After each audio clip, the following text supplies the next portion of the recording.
उस गांव में विक्की नाम का एक भारी भरकम आदमी रहता था। वह परम भुक्कड़ था और सबको डराकर धमकाने वाला एक गुंडा था।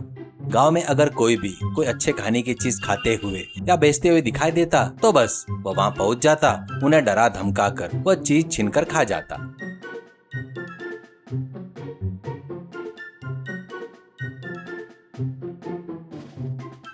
एक दिन वह बाजार से जा रहा था, तब हलवाई रामलाल और पानी पूरी वाले बाबूराव अपनी दुकानों पर व्यापार करते हुए दिखाई दिए। उन्हें देखते ही विक्की के मन में फिर से खाने का लालच जाग उठा। ए रामलाल, उस कढ़ाई में तलती हुई गर्मा गर्म जलेबियों को सीधे प्लेट में निकाल कर मेरे मुंह में डालना है, या उस तेल के कढ़ाई में तेरा सिर उलट दूं। अरे विक्की भाई, सुबह से एक भी बोईनी नहीं हुई है। तुम तो रोज आकर इस तरह मुफ्त में खा जाते हो, तो मेरे बीवी बच्चे क्या खाएंगे? कृपया आज तो पैसे दे दो। क्या मुझसे ही पैसे मांगता है? तुम्हारी इतनी हिम्मत! मेरे पेट में मेरा सबसे बड़ा साम्राज्य है, उसमें जाने वाली किसी भी चीज पर कोई टैक्स नहीं होता है। मर्यादा से वह जलेबियां देता है या नहीं? विक्की ने रामलाल को धोखा दिया और सारी सब्जियां जलेबियां छीनकर अपने मुंह में ठूस ली।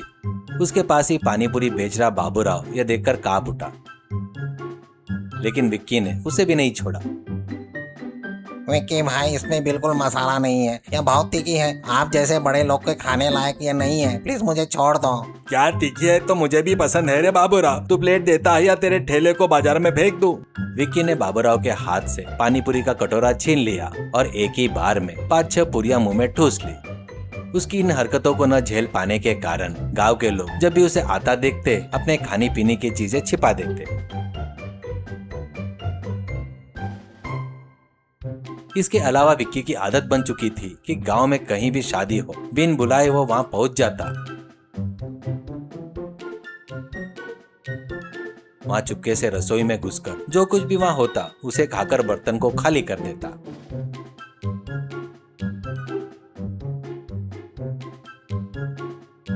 उसी गांव में किरण नाम का एक युवक रहता है। वह बहुत ही अच्छा था, लेकिन बहुत ही डरपोक था।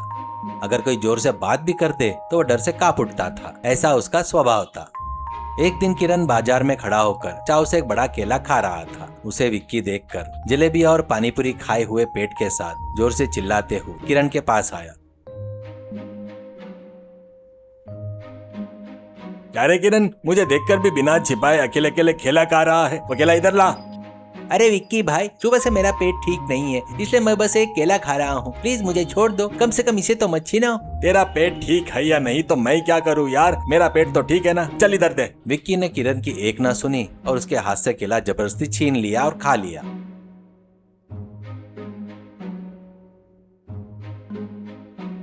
इतना ही नहीं, खाने के बाद उसने केले के छिलके को जानबूझकर किरण के पैरों के नीचे फेंक दिया।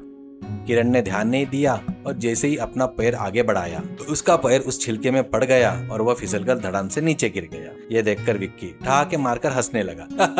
खाने में मुझे हिस्सा न देने की तेरी औकात क्या है? अब पता चला कि मैं क्या हूँ। नीचे गिरकर रो रहे हो, अब और अच्छे से बैठकर रो लो। किरण अपमान और डर के मारे आंखों में आंसू लिए वहां से चला गया। किरण के साथ हुए अपमान के बारे में उसके परम मित्र पवन को पता चला। पवन बहुत ही बुद्धिमान और साहसी था। किरण पर जब भी कोई मुसीबत आती, पवन हमेशा ढाल की तरह उसकी रक्षा करता। किरण को कमरे में उदास बैठा देखकर पवन उसके पास आया।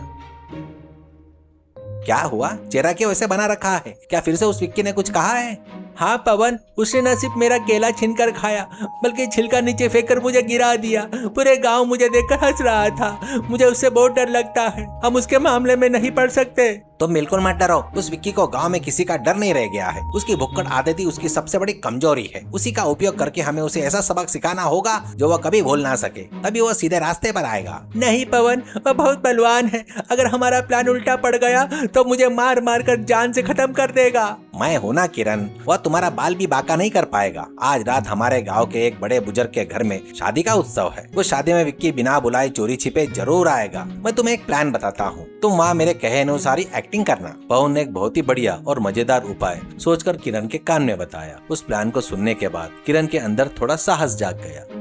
दोनों एक साथ रात को शादी के उत्सव वाले कल्याण मंडप में पहुंच गए। पवन के सोचे अनुसार ही विक्की शादी के मेहमान की भीड़ में मिल गया और किसी को नजर आए बिना चुपके से रसोई घर की तरफ बढ़ गया। वह वहाँ उत्सुकता से आंखें घुमाकर ढूंढ रहा था वहाँ कौन कौन से अनोखे पकवान है। यह देखकर पवन जानबूझकर विक्की के सामने आया और बोला, अरे वाह विक्की भाई, आज शादी में खाना कोई मामूली नहीं बनाया है। विशेष रूप से वो गलौटी कबाब तो अद्भुत है, मुंह में डालते ही मक्खन की तरह घुल रहा है। शेफ ने अभी अभी गर्मा गर्म बनाकर उस कोने में रखे बड़े बर्तन में रखा है। गलौटी कबाब का नाम सुनते ही विक्की के मुंह में पानी आ गया। उसने पवन की बातों पर भरोसा कर लिया और तुरंत रसोई घर में उस कोने की तरफ तेजी से बढ़ा जहाँ किरण था। वहाँ किरण एक प्लेट में कुछ कबाब रखकर खाने का नाटक करते हुए बैठा था। विक्की को देखते ही पवन के प्लान के मुताबिक किरण ने पास ही रखे एक बड़े कैन की तरफ देखा। ए किरण, मुझे छोड़कर यहाँ अकेले अकेले गलौटी कबाब खा रहा है। वो गर्मा गर्म कबाबों का बर्तन कहाँ है? सीधे सीधे बता, मैं तुझे उसी भट्टी में झोंक दूंगा। अरे विक्की भाई, मुझे मत मारो, मैं बता देता हूँ। आपको कबाब चाहिए ना? वह देखो, उस कैन में जो बड़ा कैन रखा है ना, उसी में है। रसोई ने अभी अभी गर्मा गर्म उसमें डालकर ढक्कन बंद कर दिया है, जाओ ले लो। किरण ने लालच में उस बड़े कैन की तरफ देखा। वास्तव में उस कैन में गलौटी कबाब नहीं थे। कबाब तलने के बाद रसोई ने जो खौलता हुआ गर्मा गर्म तेल बचा हुआ था, उसे उस कैन में भरकर रखा था। इस बात से अनजान विक्की ने इस डर से कि कहीं कोई आकर उससे पहले ही न खा ले, जल्दबाजी में उसने अपने दोनों हाथ उस कैन के अंदर डाल दिए। बस फिर क्या था। अरे बाप रे, अरे बचाओ, हाथ जल गए, अरे मैं मर गया रे। उस खौलते हुए तेल को छूते ही विक्की जोर जोर से चीखने लगा और डर के मारे अपने दोनों हाथ बाहर निकाल दिए। वह डर से तड़पता हुआ पूरे कमरे में यहाँ वहाँ भाग रहा था। उसकी चीखें सुनकर शादी में आए रामलाल, बाबूलाल और गांव के अन्य लोग रसोई घर की तरफ भाग कर आ गए। ओहो, जलेबियां चोरने वाले विक्की को यहाँ गलौटी कबाब मिल गए लगता है। हाँ रामलाल, हमें डराने धमकाने वाले विक्की भाई को आज अन्ना देवता ने ही सबक सिखाया है।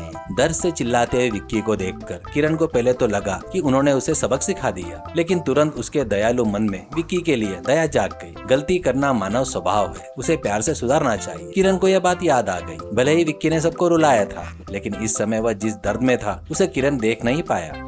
तुरंत ही किरण ने पवन की सहायता से विक्की को पास के अस्पताल पहुंचा दिया। डॉक्टर से विक्की के हाथों पर दवा लगवाकर पट्टी बंधवा दी। विक्की के पूरे तरह ठीक होने तक किरण उसके पास ही रहा। उसने अपने हाथों से खाना खिलाया और उसकी बहुत सेवा की। किरण द्वारा दिखाए गए इस बड़प्पन और इंसानियत को देखकर विक्की की आंखों में आंसू आ गए। धीरे धीरे विक्की पूरी तरह ठीक हो गया। उसके सारे गांव भर गए। मुझे माफ कर दो किरण, मैंने तुम्हें, रामलाल को, बाबूलाल को बहुत परेशान किया। तुम सबका खाना छीना, तुमने मुझे सबक सिखाया, फिर भी मेरी मुसीबत में भगवान की तरह तुम मेरे काम आ गए। मेरे स्वार्थ के कारण मैं तुम जैसे अच्छे लोगों को दिल को समझ नहीं पाया। तुमने मेरी आंखें खोल दी। कोई बात नहीं विक्की, तुमने पहले अपनी गलती मान ली, इतना ही काफी है। शरीर बल होने का मतलब ये नहीं है कि दूसरों को परेशान किया जाए। आगे से ऐसी किसी को मत डराना। बिल्कुल नहीं किरण, आगे से मैं कभी किसी को नहीं सताऊंगा, बिना बुलाए किसी की शादी में नहीं जाऊंगा, मेहनत करके जीऊंगा और सबकी मदद करूंगा। विक्की में आए इस बदलाव को देखकर पवन और किरण बहुत खुश हुए। गांव के सभी लोगों ने किरण के दयालुता स्वभाव और पवन की बुद्धिमानी की प्रशंसा की। विक्की अब गांव में सबका रक्षक और एक अच्छा मित्र बन गया। सीख: दुष्टता का जवाब दुष्टता से नहीं देना चाहिए। शत्रु को भी हम अपने दयालु स्वभाव और प्रेम से बदल सकते हैं। शारीरिक बल से बुद्धि बल हमेशा श्रेष्ठ होती है।